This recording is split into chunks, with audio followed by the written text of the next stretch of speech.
शुरुआत पहाड़ी ठिकानों से करते हैं। मसूरी 1925। कल्पना कीजिए, आज वाली भीड़ तो नहीं, बल्कि घोड़ों की टापों की आवाज शायद ज्यादा गूंजती होगी, है ना? हाँ बिल्कुल। माल रोड पर चहलकदमी का अंदाज भी ज्यादा सुकून भरा रहा होगा।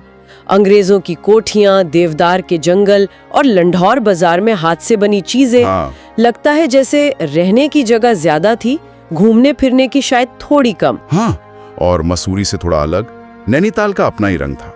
1925 में वो नैनी झील, सोचिए, एकदम शांत रही होगी। सिर्फ हाथ से चप्पू चलाकर चलने वाली नावें, मोटर बोट का शोर तो सोचा भी नहीं जा सकता था। अच्छा। और झील के चारों ओर अंग्रेजों के बंगले और वो घने देवदार के पेड़। यहाँ का जीवन पूरी तरह झील और उसकी शांति के इर्द गिर्द ही सिमटा हुआ था। इन दोनों से भी अलग कौसानी, वो तो जैसे समय में ठहरा हुआ एक गाँव रहा होगा ना। 1925 में दूर दूर तक फैले खेत और सामने हिमालय का वो विराट दृश्य, त्रिशूल, नंदा देवी, चोटियां बिल्कुल साफ दिखती होंगी। तभी तो बापू ने इसे भारत की आत्मा कहा था। सही बात है। यहाँ की सादगी सिर्फ एक खूबी नहीं थी, बल्कि उस दौर के सीमित संसाधन और बाहरी दुनिया से कम जुड़ाव का प्रतीक भी थी।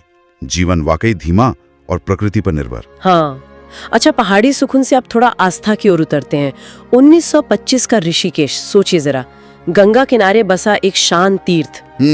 आज का जो पक्का पुल है, उसकी जगह लकड़ी और रस्सी से बना वो हिलता डुलता लक्ष्मण झूला। अच्छा। और गुफाओं में ध्यान मग्न साधु, घाट पर शाम को जंगल के बीच गूंजती धीमी आरती की ध्वनि। माहौल कितना गहरा और आध्यात्मिक रहा होगा। हाँ, सचमुच चारधाम यात्रा का वो पहला पड़ाव लगता था। एकदम सही। और हरिद्वार, वहाँ रेल लाइन तो आ चुकी थी, पर शहर की रफ्तार शायद उतनी तेज नहीं हुई थी, है ना? नहीं, बिल्कुल नहीं। 1925 में हर की पौड़ी पर वो मशालों की रोशनी में होती आरती, उसका नजारा आज से कितना अलग महसूस होता होगा।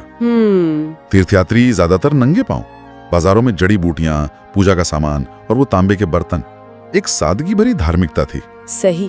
अब बद्रीनाथ पहुंचना, वो तो उस जमाने में एक बड़ी तपस्या ही रही होगी। हाँ। 1925 में सोचिए, मीलों पैदल चलना, वो भी कठिन पहाड़ी रास्तों पर। बिल्कुल। लकड़ी और पत्थर से बना मुख्य मंदिर, दूर दूर से पहुंचे थके लेकिन आस्था से भरे श्रद्धालु, एक छोटा सा बाजार और चारों तरफ बर्फ से ढकी चोटियां।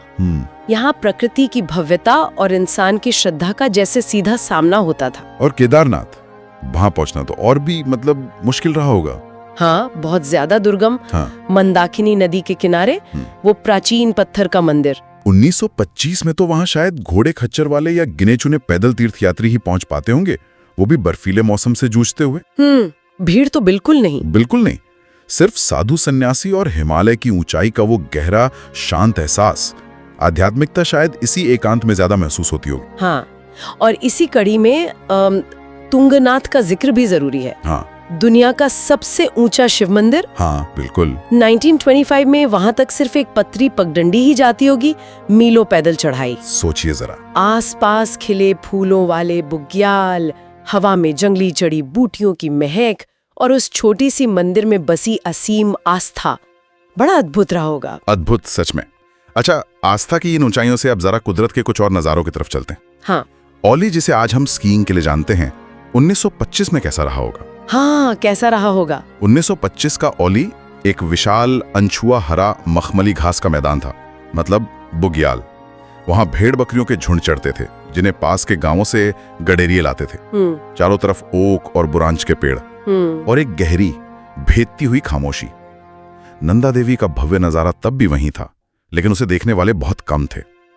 पूरी तरह प्रकृति का साम्राज्य, इंसानी दखल लगभग शून्य। और फूलों की घाटी, ये नाम ही कितना रहस्यमय लगता है ना?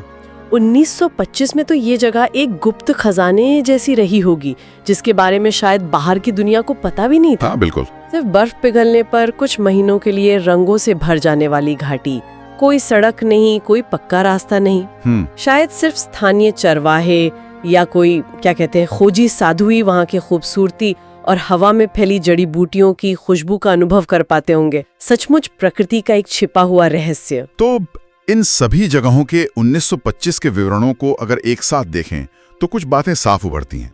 एक तो वह अविश्वसनीय शांति जो आज दुर्लभ है, जीवन में गहरी सादगी, जो शायद मजबूरी भी थी और चुनाव भी। हाँ, प्रकृति के साथ एक अटूट और सीधा रिश्ता, आस्था और आध्यात्मिकता का बहुत मजबूत प्रभाव, और हाँ, आधुनिक सुविधाओं का लगभग पूरी तरह अभाव। बिल्कुल।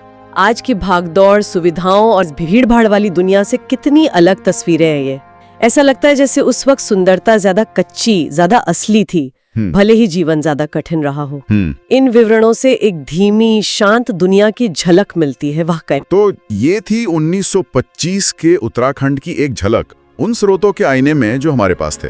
और जाते जाते एक सवाल मन में उठता है, इन विवरणों को सुनकर आज के उत्तराखंड और 100 साल पहले के उत्तराखंड के बीच सबसे बड़ा फर्क क्या महसूस होता है? क्या उस पुरानी शांति और सादगी का कोई अंश आज भी कहीं ढूंढा जा सकता है?